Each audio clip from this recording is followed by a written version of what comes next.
Governor quota ఎమ్మెల్సీగా Kodandaram, minority నుంచి జాఫర్ జావీద్ ఇద్దరు పేర్లు దాదాపు ఫైనల్. మరి ఎమ్మెల్యే కోటాలో అద్దంకి దయాకర్ పేరు ఏమైంది అని చెప్పేసి అయితే ప్రశ్నార్థకంగా ఉంది. మరి ఏది ఏమైనా కూడా కోదండరాం సార్కు ముందే మరి తెలంగాణ జనసమితి పార్టీని కాంగ్రెస్ పార్టీలో విలీనం చేసినటువంటి సమయంలోనే మేము ఎమ్మెల్సీ టికెట్ ఇస్తామని చెప్పేసి ముందుగా చెప్పినాం కాబట్టి ఇస్తామని చెప్పేసి మాట్లాడుతున్నారు. మన మైనార్టీ కోటా నుండి అయితే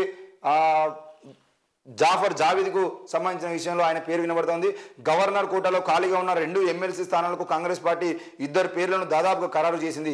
ప్రస్తుతానికి గవర్నర్ కోటాలో ప్రొఫెసర్ కోదండరాం, విద్యాసంస్థల అధినేత జాఫర్ జావీద్ పేర్లు ప్రముఖంగా వినిపిస్తున్నాయి. ప్రొఫెసర్ కోదండరాంను తక్షణం ఎమ్మెల్సీ చేయాల్సిన అవసరం ఉన్నదని సీఎం రేవంత్ వ్యాఖ్యానించిన నేపథ్యంలో ఆసక్తికర చర్చ మొదలైంది.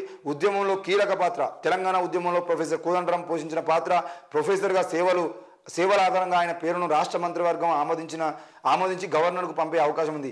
రాజకీయ పార్టీకి అధ్యక్షుడిగా ఉన్నప్పటికీ రాజకీయాలతో ముడిపెట్టకుండా ఉండేలా ప్రభుత్వం నుంచి వెళ్లే ఫైల్లో నిర్దిష్టంగా వివరాలను పేర్కొనేలా జాగ్రత్తలు తీసుకుంటుంది. గత ప్రభుత్వంలో దాసోజు శ్రవణ్, కుర్ర సత్యనారాయణ విషయంలో గవర్నర్ భిన్నంగా స్పందించడంతో ఈసారి అలాంటి చేదు అనుభవం ఎదురుకాకుండా వ్యవహరించాలని భావిస్తుంది. మరో స్థానానికి హైదరాబాద్లో మొఫ్గంజా సుల్తాన్ ఉల్ ఉలీం లాంటి విద్యా సంస్థలు నిర్వహిస్తున్న జాఫర్ పేరును కాంగ్రెస్ పరిశీలిస్తుంది. రాజకీయాలతో సంబంధం లేని వ్యక్తి కావడంతో విద్యారంగం తరపున ఆయనను ప్రతిపాదించాలనుకుంటుంది. త్వరలోనే క్యాబినెట్లో నిర్ణయం తీసుకుని రాబోయే స్టేట్ బడ్జెట్ సమావేశాలపై ఫైనల్ చేయాలని ఆలోచిస్తుంది. మంత్రివర్గంలో ఒక మైనార్టీ వ్యక్తి ఉంచాలన్నది కాంగ్రెస్ విధానం. ప్రమాణ స్వీకారం చేసిన 11 మందిలో మైనార్టీలు లేరు. ఇంకా 6 మంత్రి పదవులు భర్తీ చేయాల్సి ఉన్నందున కీలకంగా మారింది. మాజీ మంత్రి షబ్బీర్ అలీ, మాజీ ఎంపీ అజారుద్దీన్, ఫిరోజ్ ఖాన్, మస్కట్ అలీ తదితరులను ఎమ్మెల్సీలను చేయడంపై పార్టీలో చర్చలు జరుగుతున్నాయి. కానీ వీరంతా ప్రత్యక్షంగా రాజకీయ పార్టీతో సంబంధాలు ఉన్నవారు కావడంతో గవర్నర్ కోటా నుంచి ఎంపిక కావడంలో ఇబ్బందులు ఉన్నాయి. ఈ స్థానానికి నామినేటెడ్ కోటానా, ఎమ్మెల్యే కోటా నుంచా, స్థానిక సంస్థల కోటా నుంచా అనే చర్చలు పార్టీలో ముమ్మరంగా సాగుతున్నాయి.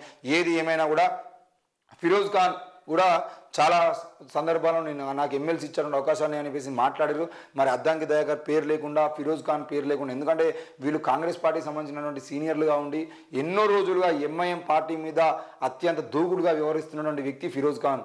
ఈరోజు తెలంగాణలో ఉన్నటువంటి బీఆర్ఎస్ పార్టీకి వ్యతిరేకంగా కానివ్వండి, లేదంటే కేంద్రంలో ఉన్న బీజేపీ పార్టీకి వ్యతిరేకంగా కానివ్వండి, ఒక గొంతుగా తన గొంతును వినిపిస్తూ ఏకైక గొంతుగా ఉండి కాంగ్రెస్ పార్టీ అధికార ప్రతినిధిగా ఉండి కాంగ్రెస్ పార్టీ ఎక్కడ మాట్లాడాల్సి వచ్చిన కేంద్రం మీద రాష్ట్రం పాలన సంబంధించిన విషయంలో తన గొంతును వినిపించి తెలంగాణ ప్రజలని ఎన్నోసార్లు తెలంగాణ ప్రభుత్వం బీజేపీ ప్రభుత్వం చేస్తున్న అరాచకాలని ప్రజలకు చెప్పినటువంటి వ్యక్తి మరి అద్దంకి దయాకర్ టికెట్ ఇవ్వకుండా, ఫిరోజ్ ఖాన్ లాంటి వ్యక్తులకు టికెట్ ఇవ్వకుండా కొత్త వాళ్ళని తీసుకొచ్చి పెడతామని చెప్పేసి చెప్పుకోవడం కూడా సరైంది కాదు. మరి కాంగ్రెస్ పార్టీ కూడా ప్రజాపాలన అంటూ ఈరోజు మరి ప్రజాపాలన సంబంధించిన విషయంలో ఇలాంటి నిర్ణయం తీసుకోవడం కూడా మరి ప్రజల్ని కాంగ్రెస్ పార్టీకి దూరం చేసినటువంటి అవకాశాలు కూడా ఉన్నాయి. ఎందుకంటే అద్దంకి దయాకర్ లాంటి ప్రశ్నించే గొంతుల్ని ఆ రోజు ఎమ్మెల్యే టికెట్ రాకుండా అడ్డుకొని కోమటిరెడ్డి బ్రదర్స్ దాన్ని అడ్డుకునే ప్రయత్నం చేసిరని చెప్పేసి ఎమ్మెల్యే టికెట్ల విషయంలో కూడా చాలా గొడవలు జరిగినాయి.